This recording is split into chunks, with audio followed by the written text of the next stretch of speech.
You must dance, Ayanda, Duro pleaded, his voice breaking. Ayanda stood at the center of the wedding circle, surrounded by the expectant eyes of the entire village. No, she said, her voice sharp as a blade. I must do nothing. Above them, the sky began to darken. You will ruin us all, Ayanda. Mama Shadi's voice cracked like thunder, a walking stick slamming to the ground. The crowd gasped, every eye in the village turning to Ayanda. I said no, Ayanda repeated, her voice cold and steady. I will not dance. The day had begun with promise. The morning sun was golden, casting its warmth over the bustling village of Irepo. Women carried clay pots of steaming jollof rice to the wedding square. Children skipped through the streets with garlands of wildflower, and the elders polished their charms, murmuring prayers under their breath. Ayanda sat quietly in the corner of her mother's hut, staring at the delicate coral beads in her lap. They were a gift from her fiancé, Duro. Why are you just sitting there? Her sister Kemi scolded as she swept into the room. Today's your wedding day. You should be smiling. You're marrying a good man. Ayanda gave her a tight smile. A good man, she repeated. Yes, Kemi said, adjusting the elaborate gilly on Ayanda's head. Unlike the last one, the words cut deeper than Kemi intended. Ayanda looked away, her throat tightening. Her first wedding had been the greatest humiliation of her life. It was 2 years ago, but it still felt fresh. Standing in the center of the square, dressed in shimmering gold, her heart pounding as the drums called her to the circle. She had danced with everything she had, believing her groom Folarin was waiting to take her hand. But he wasn't there. He had vanished in the night, fleeing the village with her dowry. The whispers began before the drums even stopped. She wasn't enough. The gods didn't bless their union. Maybe she didn't dance well enough. The memories of those words lingered, haunting her. Ayanda had spent months begging the gods for answers, for comfort. But there was nothing, just silence. Now, as Kemi fussed over her wedding attire, Ayanda felt the weight of those memories pressing on her chest. Duro wasn't Folarin, she knew that, but the fear was still there, gnawing at her. What if he left her too? What if, despite her efforts, the gods turned away again? By the time the afternoon sun dipped low, the village square was alive with music and laughter.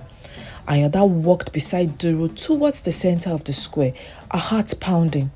You look beautiful, Duro said softly, his voice steady and warm. Ayanda gave him a small smile, but she couldn't bring herself to speak. They reached the circle, where the sacred baobab tree cast its long shadow over the gathering. The elders sat in a row, their faces solemn. The drummers waiting with their hands poised over the stretched animal skin drums. Mama Shade rose slowly, her cane tapping the ground with each step. She raised her arms and the crowd fell silent. Today, she began, her voice carrying over the square, we gather to witness the union of Ayanda and Duro. The villagers cheered, clapping and stomping their feet. The drummer struck up a steady rhythm, the sound reverberating through Ayanda's chest. And now, Mama Shadi said, turning to Ayanda, the dance. All eyes turned to her. Ayanda's heart raced, her breath catching in her throat. She had practiced the steps in private, repeating the sacred movements that symbolized unity and harmony with the gods. But now, standing in the circle, the thought of moving, of pouring herself into the dance again, filled her with dread. Ayanda, Duro whispered, his hand brushing her arm. It's time, but Ayanda couldn't move. The weight of the past was too heavy for her, her fear too loud. The gods had failed her before. Why should she honor them now? I can't, she said, her voice barely audible over the drums. Duro frowned, his hands tightening on hers. What do you mean? You must. Ayanda shook her head, her voice growing louder. No, I won't do it. The drummers faltered. Their rhythm stumbled as the crowd murmured in confusion.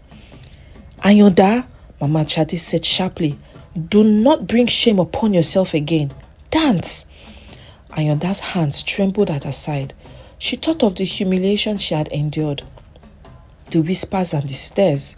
She thought of Folarin, laughing as he left her behind, and she thought of the gods, silent and unmoving. "No," she said louder this time. The murmurs turned to gasp. "Ayanda," Duro eased, his voice tight with panic. "Please." "No," Ayanda shouted. "I will not dance." The drummers froze. The crowd fell deadly silent. Above them, the sun dimmed as dark clouds rolled in, swirling ominously. The baobab tree shivered, and a single golden leaf fluttered to the ground. The gods were watching. The golden leaf landed softly at Ayanda's feet, but its weight pressed heavily on the hearts of everyone watching. "The gods," someone whispered in the crowd. Mama Shade's voice was grim. "Ayanda, do you know what you have done?" Ayanda lifted her chin. "I know exactly what I have done." Mama Shade's eyes narrowed. "No, child, you have no idea." Above them, the sky grew darker, the swirling clouds casting shadows across the square. The wind picked up, carrying with it an unnatural chill. The sacred baobab tree swayed, though no breeze touched its branches. "Drummers!" Mama Shade barked. "Play. Perhaps the gods will forgive this foolishness if the groom dances alone." The drummers hesitated, their hands hovering over the animal skin drums. They began to play, a fast, frantic rhythm meant to call the gods' attention. Duro stepped into the circle, his movements stiff and uncertain.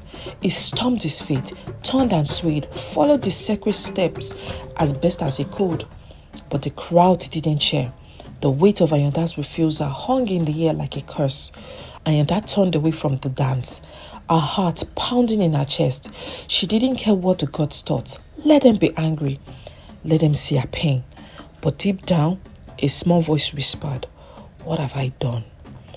That night, Ayanda sat alone in her family's hut. Her mother and her sister had barely spoken to her since the ceremony, their disappointment clear in their cold silence. Even Duro had left without a word.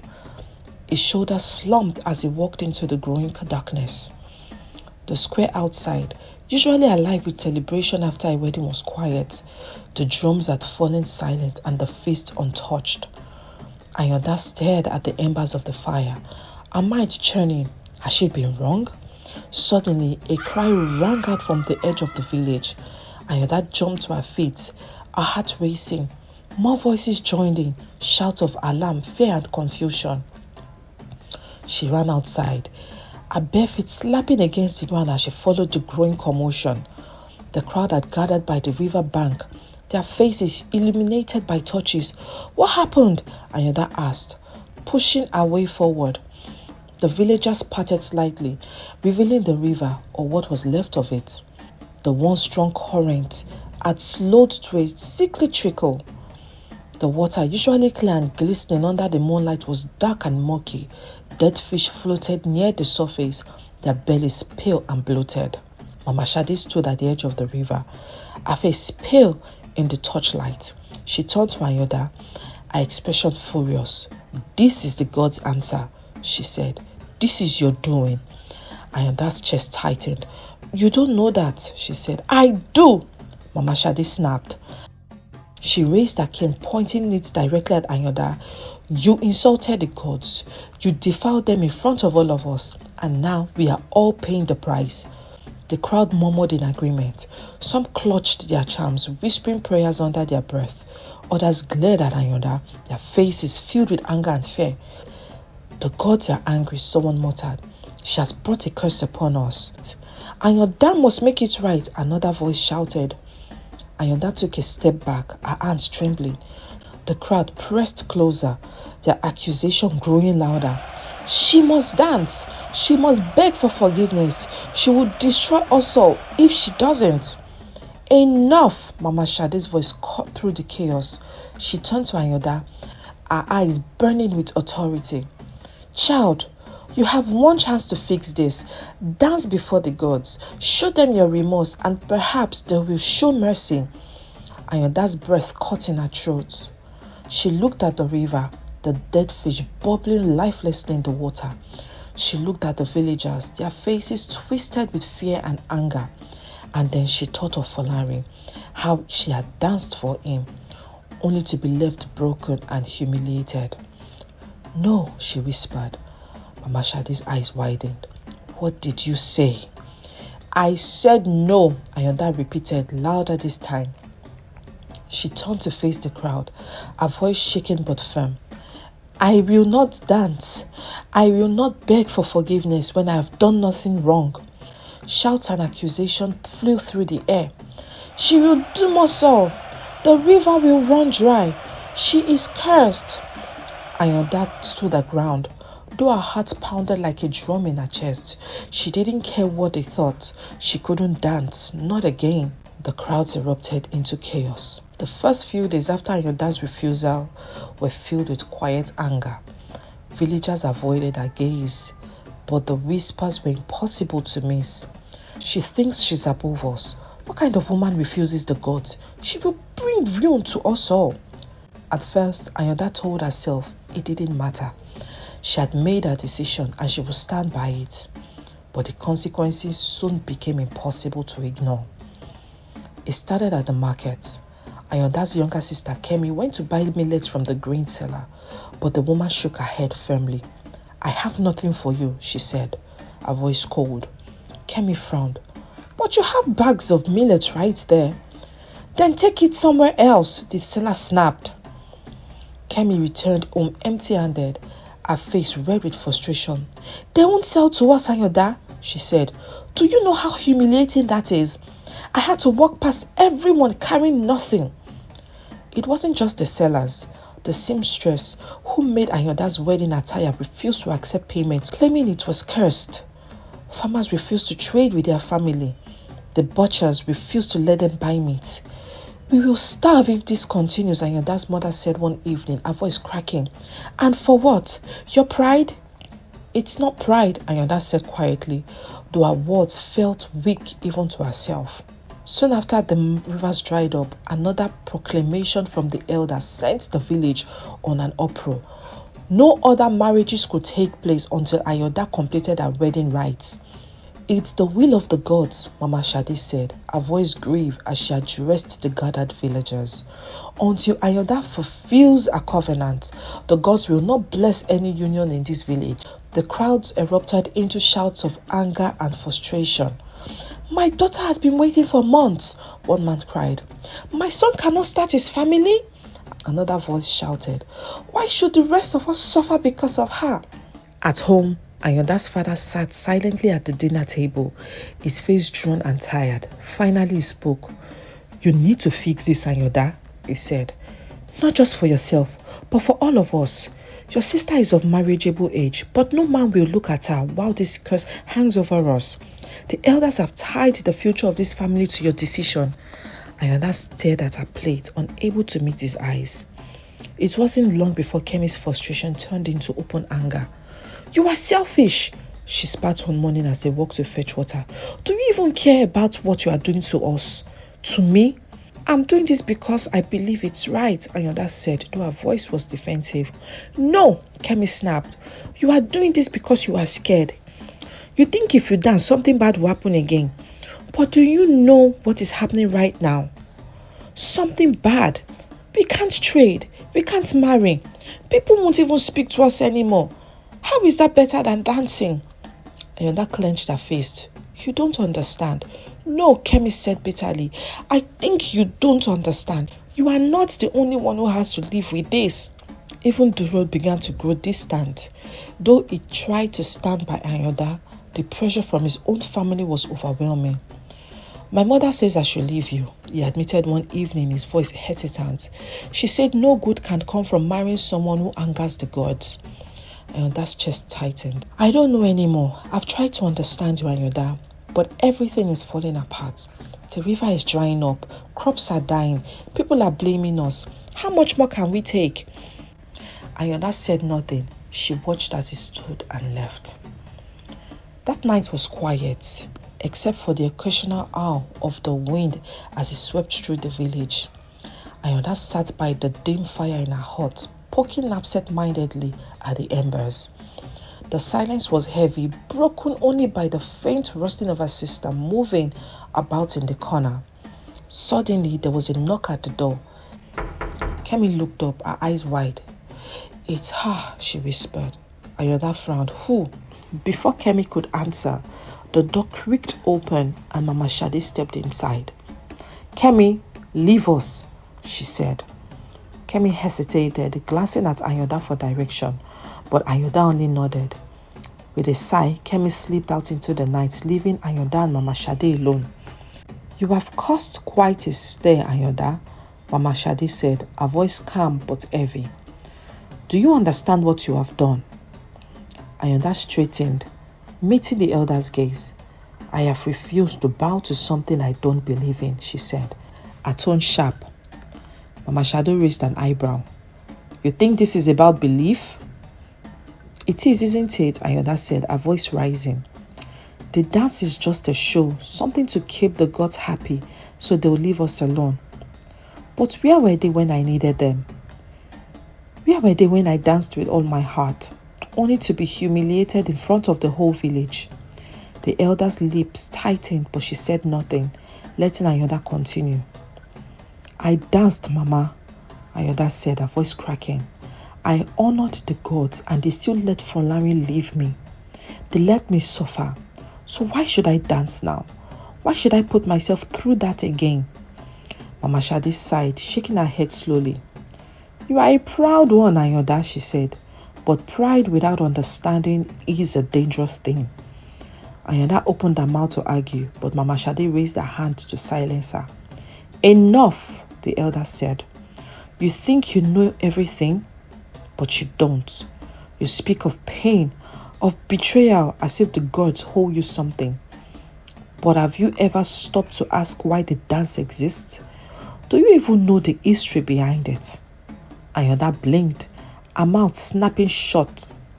Mama Shade leaned closer, her voice lowering. "Sit, child, listen and I'll tell you." Long ago, Mama Shade began, the village of Irepo was not the peaceful place you see today. The rivers ran dry, the crops withered, and the people were desperate. They prayed to the gods, offering sacrifices of goats, yams, and wine, but the gods were silent. Days turned into weeks and weeks into months, and still there was no relief. In the midst of this suffering lived a young woman named Efonla. She was a farmer's daughter, like any other, but she had a gift, a spirit unbroken by hardship. One night, Efonla had a dream. She saw the gods dancing in the heavens, their steps so graceful and powerful that the earth itself seemed to respond. When they stomped, rain fell. When they spun, rivers swelled. When they swayed, the crops sprouted from the ground. The voice spoke to her in that dream. They said, "We are creating the rhythms of your life, but your people have forgotten them. Dance, Efonla, and we will hear your prayers." When she awoke, Efonla told the villagers of her dreams. At first they laughed at her. "What can a dance do that prayers and sacrifices cannot?" they asked. But Efonla was determined. She began to dance, alone at first, her voice moving to the rhythm she had seen in her dream. Her movements were strange, unfamiliar, but there was something sacred in them, something that drew the attention of other villagers. One by one, they joined her. They stomped for the earth, spun for the air, swayed for the water, and leapt for the fire. They danced with all their heart, and as they did, the skies darkened, and rain began to fall, soft at first, then harder, until the rivers overflowed and the fields turned green again. The gods had heard them. From that day on, the dance became a sacred tradition, passed down through the generations. It's not just a celebration, Ayanda. It's a covenant, a reminder of the balance between the gods and the people. To reject the dance is to reject the balance. Do you understand? Ayanda sat in silence, her hands clenched in her lap. The story was powerful, and she couldn't deny that, but it didn't erase her pain. Efunwala danced because she had faith, Ayanda said finally, her voice quiet. I don't have that faith, Mama.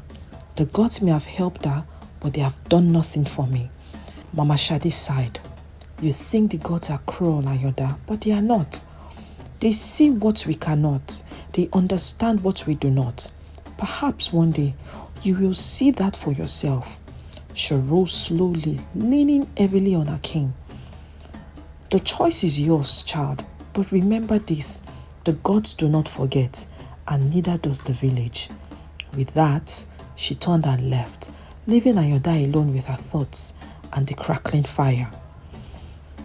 My audience, what do you think will happen? Is Ayanda right not to have danced, putting the entire village at risk? What would you do if you were Duro? Please share your thoughts in the comment section. This story continues in my next video. Until then, be kind and stay blessed.